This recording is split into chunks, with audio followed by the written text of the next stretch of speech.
falar assim uma palavra full frame. Está aqui, full frame. Full frame. Full frame é um sensor cheio, significa. Cheio, um sensor completo de uma máquina fotográfica, ou seja, isso que caracteriza o equipamento profissional.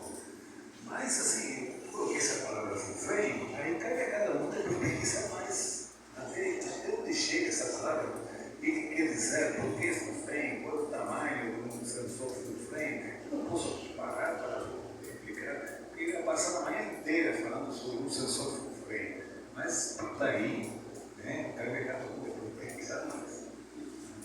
E isso aí, como essa janela que eu falo, essa palavra, tem várias outras que vocês vão encontrar e cabe a cada um, né, dar a oportunidade de pesquisa. Lembrando que aqui em uma oficina ou um workshop, então, um curso completo de fotografia, com todas as informações necessárias, demoraria assim mais de um ano, né, 2, 3 anos, às vezes, tem um curso superior de fotografia que está sendo ministrado também em Brasília, no Rio de Janeiro, São